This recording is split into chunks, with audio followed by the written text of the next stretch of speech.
Hello, welcome back to C Story Corner. Let's move on to my youth romantic comedy As Wrong as I Expected, Book 6. As a reminder, I'm reviewing the book, not the anime. Wow, this one was tense, and heavy, and wonderful. Wataru-san did an amazing job of showing a depressed teen trying to figure out life. Neither did he pull any punches in the development of Hachiman's character. Our protagonist continues harping on himself about his beliefs and ideals, and working hard to return to the him he once was, the him he was content with. But that's not the spot he reaches. Everything that happens in this book takes place around a major yearly event for Japanese high schoolers, the Cultural Festival. I'll tell you what, no matter how much anime, manga, and light novels I consume, this event is one that always fascinates me. Thinking that so much time would be invested each year into something not academic is mind-blowing for my not Japanese self. But I enjoy experiencing it through these mediums. I must say, Wataru-san's take on it in this book was quite novel, and I loved it. There are two main themes running through this part of the story. The easiest one to name is responsibility, and Wataru-san had a ton to explore. Avoiding responsibility, taking on too much, and taking responsibility for things that aren't your fault, relying on others too much, or not enough, accepting responsibility, and then not following through. There was so much. The second theme, well, it's harder to give a name to. I guess it would be betraying ourselves and our ideals. Is that the best way to describe it? Anyway, the book starts off with our poor protagonist having returned to being quiet and withdrawn. Yeah, he never really was loud and outgoing, but he's returned to pre-service club levels. He even admits the melancholy, the sadness he's feeling.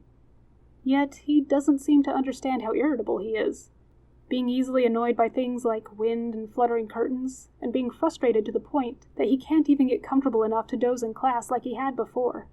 And this is what leads him toward an unfortunate series of events that kinda work out for him, and leave him worse off at the same time.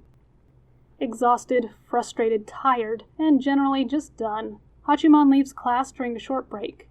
Even running into Saika, the cutie pie, isn't enough to stop him. Hachiman has pretty much gone from just standing apart from the crowd to actively isolating himself from it. He doesn't even enjoy the usual fantasies that flood into him when interacting with Saika. His discomfort pushes him to quickly dismiss Saika and skip class by faking being sick to sleep in the nurse's office. While he's sleeping, the class assigns roles for the cultural festival, and since Hachiman isn't there, he gets the one role no one wants.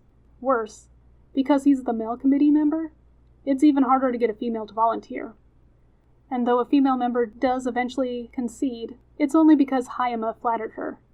Oh yeah, the female committee member ends up being a rather nasty girl named Sagami Minami. She ultimately volunteers to be the committee chair, for the glory and whatever twisted reasons, only she bungles the whole show from start to finish. The problem is, before she does this, she's wrapped Yukino into it as well. Well, that's at least a little bit Yukino's fault, but still. With things incredibly tense and awkward between Hachiman, Yukino, and Yui, and both Hachiman and Yukino slated as members of the Cultural Festival Committee, they decide to suspend service club activities. Only before they can, Sagami comes in with two of her croonies and begs for their help doing it. Much to Hachiman's surprise, Yukino accepts. And by much, I mean it caught him off guard. Accepting this particular request meant them doing the work for Sagami, not Sagami learning and growing from it. The exact opposite of Yukino's ideals and the purpose of the service club. What makes it worse is Yukino insists on helping Sagami all on her own. This doesn't sit right with either Hachiman or Yui, but Yukino easily waves off Yui, and Hachiman finds himself unable to say anything. And it's not just about this. He's been having a hard time speaking to Yukino in general, and can't even manage to banter with her, like they both enjoyed before. Even her insults are just taken without response. In the end, he tells himself that it's fine if she wants to do this alone. Yukino is strong and capable, and since he obviously doesn't know or understand anything about her, what right does he have to say anything? Needless to say, Yui isn't happy with him not stepping up and stopping this. He himself isn't happy with it, if he'd only admit it.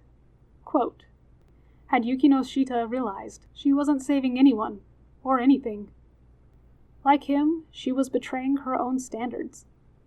Things go from bad to worse, and the tensions Hachiman's feeling go from high to unmanageable, until Yukino ends up sick and stays home. When Hachiman learns this, he quickly worries, especially since she lives alone. He calls Yui and the two of them go check on her. Strangely enough, when Yukino finally answers the little calm thing in her super posh apartment to Yui's worried voice, she doesn't seem to have any intentions of letting Yui in. Until Hachiman speaks up. Despite all the awkwardness and disappointment between them, the three actually manage an impressively open and honest dialogue, and this is when things begin to change. I'd like to say the change is for the better, but that's not wholly so. At the committee meeting the next day, Hachiman steps up and sacrifices himself, hoisting himself up as the target of hate and ridicule to get things back on track. Interestingly, it's after he does this, and people are actively hating him again, he starts to calm down and feel more secure in his surroundings. Internally, however, he just rides himself harder. Quote, "The only person you're ever allowed to be disappointed in is yourself. The only one you're ever allowed to hurt is yourself. Just hate yourself for failing to meet your ideals. The only one you can't forgive should be yourself." This is something he thinks pretty early in the book and holds to throughout, driving his actions. One self-sacrifice down, things get better for the cultural festival. But much, much worse for Sagami, who nearly ruined it all to begin with, then totally gave up and checked out, foisting all her responsibility onto Yukino. The opening day, she mangles the greeting, even though the crowd doesn't really seem to care. And aside from this, she doesn't really do much, if she's there at all, throughout the 2-day event. Come closing ceremony, she's nowhere to be seen, and this is the one job required of the committee chair. To buy time to find her, Yukino swallows her pride to ask Miura, the popular queen, for help. She also calls Haruno and allows her sister to gain a favor over her to buy more time. I must say, I was impressed with Yukino for both of these. She does a good bit of growing in the second half of this book. With extra time bought, Hachiman deduces where Sagami is hiding and finds her, much to her chagrin, as she wanted to be found by Hayama, or someone equal to him. Because of this, nothing he says gets her to come back to do her job. It takes long enough, Hayama finishes his part of buying extra time and shows up with Sagami's 2 lackeys. Even their sweet talk and gentle urging isn't enough to get her to move. Running out of time and with nothing working, Hachiman steps up again and sacrifices himself a second time. The first time he did so was to protect Yukino, and it got him hated by the committee. The second time was also for Yukino, more specifically, to protect everything she's done. Even if he doesn't think he knows her or understands her, Hachiman realizes he wants to. He wants to find the real answers to everything about her he'd assumed. So he picks his words to strip away Sagami's facade. In doing so, Hayama physically attacks him to make him shut up. And Hachiman ends up hated by the entire school. But for as bad as all this is, he's finally able to feel comfortable around Yukino. They speak comfortably again and banter. The service club feels safe again, even if he isn't the same, even if it isn't the same, and he's okay with that, or at least he thinks he is. Guess I'll find out more in the coming books. Now, there's a whole lot more going on than what I talked about, so read the book. There's some fun things and deep things I'm not able to address in a short video. However, I'm moving on to delve a little deeper into responsibility. Let's start with Sagami. This chick volunteers for committee chair, but does nothing to follow through. The moment she sees that it isn't some glamorous title that lets her walk around as queen and have her praises sung, she hoists it off onto Yukino. And when Yukino does an amazing job, she sabotages it out of jealousy and anger. After the sabotage, Sagami goes from not following through to actively avoiding the responsibility she volunteered for, which ends up hurting Hachiman, Yukino, and the entire event. When it comes to taking on too much responsibility, Yukino is the obvious one to point at. Due to Sagami's actions, not only does she have her job as vice chair, she also has to do Sagami's job and a number of other people's who stopped showing up, as Sagami made it acceptable for everyone to skip meetings and work. However, Yukino isn't the only one taking on too much responsibility. As I described in the beginning, Hachiman spends more time beating himself up, more time internally lecturing himself. Even when people start hating him due to his sacrifices, he feels more comfortable around others, but he still isn't content with himself. All he can see is everything he did wrong, everything he forced on Yukino, and he can't stop and see anyone else's role in it. Even when he's griping about other things, he's still bashing himself for failing his own ideals. Quote, Humans are a pain in the butt.